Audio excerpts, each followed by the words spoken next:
Bienvenidos a todos al canal. En esta oportunidad, nos adentraremos en el penúltimo nivel del iceberg conspiranoico del estado Zulia. Este nivel contiene hechos controvertidos que estamos ansiosos por compartir contigo y conocer tu punto de vista. Siéntete libre de expresarte en los comentarios.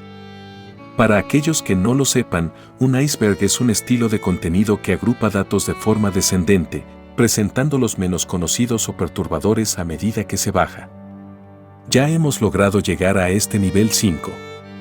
Si aún no has visto los niveles previos, te invitamos a disfrutar de la experiencia desde el primer nivel. Gracias a la comunidad Kabimas Cheat Posting, quienes se encargaron de compilar los datos y así facilitar nuestra investigación. Sin más preámbulos, comencemos de una vez por todas.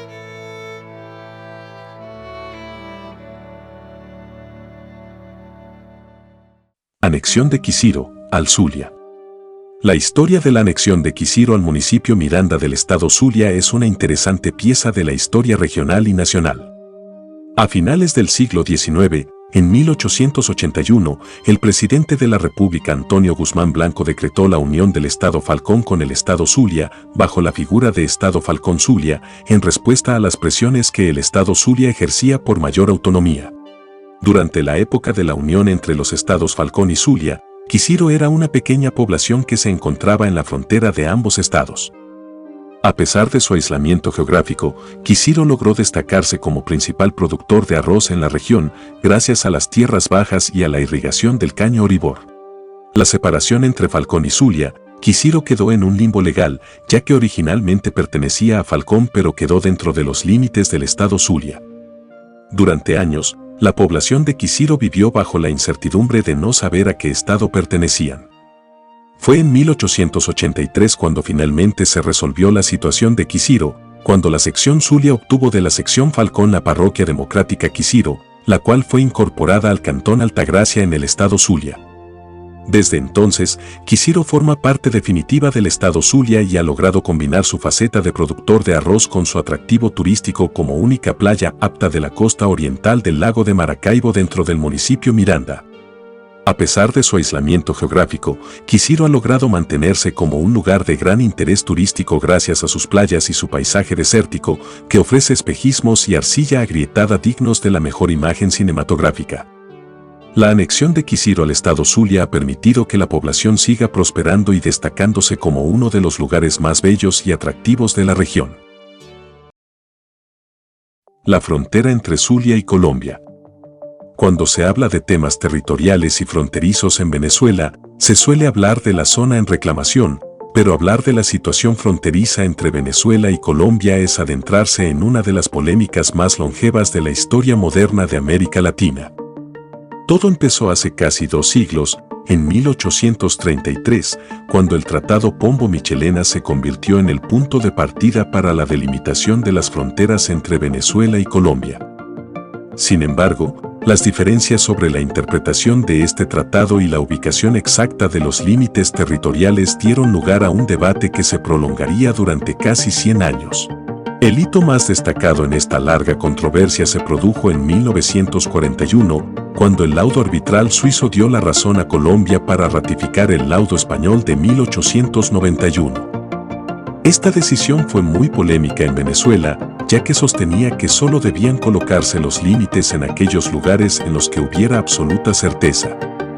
A partir de entonces, las tensiones entre ambos países se intensificaron y se abrieron debates sobre la delimitación de las aguas marinas y submarinas. Pero esta controversia territorial no solo tiene implicaciones políticas y económicas. También hay historias fascinantes detrás de este conflicto. Por ejemplo, la Comisión Binacional que en 1900 emprendió la exploración de la zona para ubicar el punto que definía los límites según el laudo español identificó el llamado Mogote de los Frailes. Sin embargo, debido a que esta comisión no encontró el mogote, en 1922 se optó por ratificar el inicio de la frontera en Castillete. La situación fronteriza entre Venezuela y Colombia sigue siendo un tema candente que suscita emociones, discusiones y debates apasionados. Pero, Más allá de las implicaciones políticas y económicas, esta controversia es una muestra de cómo la historia, la geografía y la cultura pueden tener un impacto significativo en las relaciones internacionales y en la vida de las personas. Mérida y el sur del lago. La historia de los límites en Venezuela es fascinante y está llena de controversias. Desde la época colonial, ha habido disputas y conflictos entre las diferentes regiones y estados del país. Pero, sin duda, uno de los temas más polémicos ha sido la cuestión de límites entre los estados de Mérida y Zulia.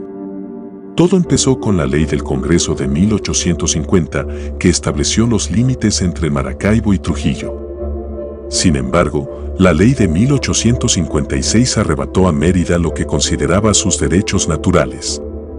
Desde entonces, ha habido una fuerte disputa por la posesión de la costa sur del lago de Maracaibo. Mérida ha reclamado su derecho a esta región, argumentando que la ley de 1856 fue inconsulta y no respetó los derechos anteriores.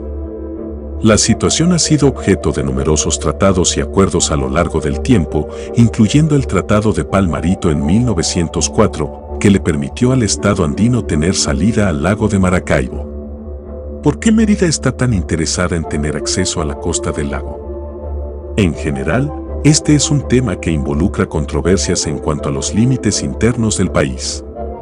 Los defensores de los derechos territoriales de Mérida argumentan que la región tiene igual o incluso más derechos sobre el lago en comparación con Zulia. En resumen, la cuestión de los límites en Venezuela sigue siendo un tema importante y de gran controversia. La historia nos muestra que esta lucha por el territorio y la soberanía ha sido constante y que aún queda mucho por resolver. Gran Estado Falcón Zulia. El Estado Falcón Zulia fue una división administrativa de los Estados Unidos de Venezuela que se formó en 1881 por iniciativa del presidente Antonio Guzmán Blanco. La creación de esta entidad administrativa fue una medida tomada en respuesta a las demandas del Estado Zulia por mayor autonomía y control sobre sus propios asuntos. Bajo la figura del Estado Falcón Zulia, la capital se trasladó primero a Casigua y luego a Cabatárida, en la costa occidental del Estado Falcón, cerca del límite entre ambas secciones. La sección Zulia se convirtió en una parte del nuevo Estado, mientras que la sección Falcón mantuvo su propia identidad. Sin embargo, las tensiones entre ambas secciones persistieron, y en 1890, el presidente Raimundo Andueza Palacio tomó una medida antiguzmancista y devolvió la autonomía al Estado Zulia. Maracaibo volvió a ser la capital del Estado, y la sección Zulia desapareció, volviendo a sus fronteras de 1881. La fusión del Estado Falcón y Zulia en el Gran Estado Falcón Zulia tuvo un impacto significativo en la historia de la región. A pesar de que fue una medida que se tomó para consolidar el poder central en Venezuela, la autonomía y la identidad de ambas secciones seguían siendo importantes para sus habitantes, siendo un interesante hito histórico. Los Pozos de la Muerte.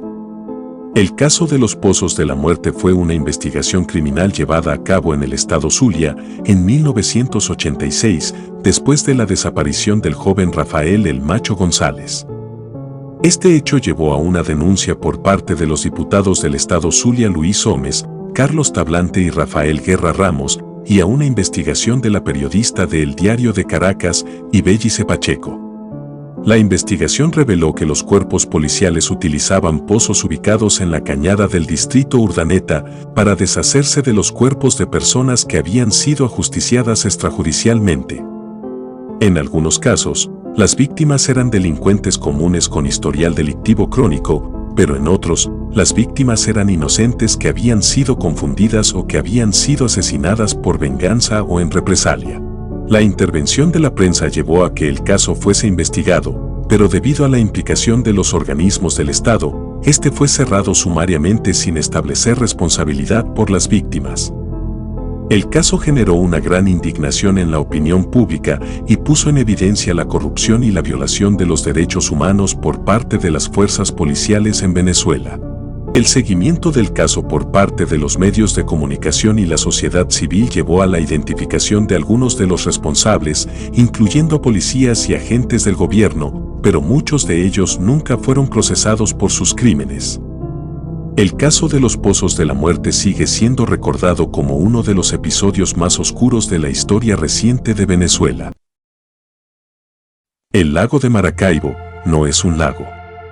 A pesar de que todos llamamos popularmente al reconocidísimo y ancestral lago de Maracaibo y lo consideramos un lago, en términos geológicos, realmente es una gran bahía semicerrada y salobre. Aunque, en estos aspectos cumple una serie de características únicas. Tanto por la longitud y profundidad de su conexión al mar, albúfera, como en otros aspectos físicos. A pesar de ello, de acuerdo al registro geológico se sabe que muy en el pasado fue un lago, indiscutiblemente. A tal punto que es considerado nada más ni nada menos que el segundo más antiguo del planeta.